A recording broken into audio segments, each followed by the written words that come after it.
అదానీ ఉదంతో అసలేం జరుగుతోంది అన్నటువంటిది మాత్రం పక్కకి వెళ్ళిపోయింది. ఏది పడితే అది రాసుకునేటటువంటి పరిస్థితుల్లోనే ఉన్నాం.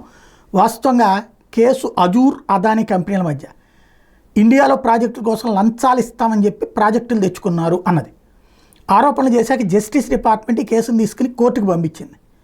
కోర్టులో కేసును స్వీకరించాలో లేదో నిర్ణయించాలి నెంబర్ 1. అదే సందర్భంలో నిర్ణయించిన తర్వాత ఒకవేళ స్వీకరించాలని డిసైడ్ అయితే జడ్జి గారు ఒక జ్యూరీని ఏర్పాటు చేస్తారు.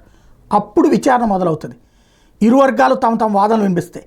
అసలు విచారణ ఇంకా మొదలే కాలేదు. అరెస్ట్ వారెంట్ దాఖలనే ప్రసక్తే లేదు.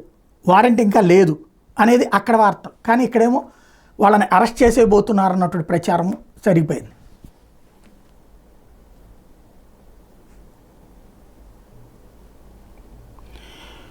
సాధారణంగా గెలిచినప్పుడు అదేదో అంటారు కదా, అనేకసార్లు నేను కూడా ప్రస్తావించాను, గెలిచి చూడు లోకం నీకు పరిచయం అవుతుంది, ఓడి చూడు లోకానికి నువ్వు పరిచయం అవుతావు అని.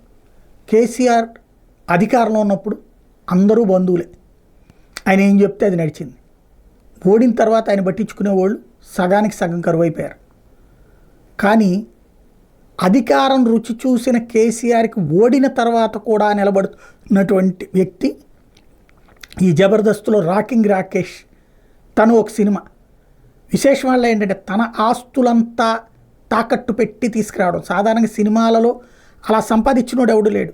అందులో పేరే కేసీఆర్ అని పెట్టడం, పేరు విడిగా పెట్టిన ఒక ఎత్తు కేసీఆర్. అందులో కాంగ్రెస్ పార్టీ అధికారంలో ఉండగా కేసీఆర్ అనే పేరుతో ఒక సినిమా కేశవ చంద్ర రామవత్ అంటూ సినిమా తీయడం అన్నటువంటిది ఓ పేదోడి జీవిత చరిత్ర అన్నటువంటిది ఓ రకంగా తన జీవితాన్ని తన జీవితకాలపు కష్టార్జితాన్ని ఫణంగా పెట్టి తీస్తున్నటువంటి సినిమా.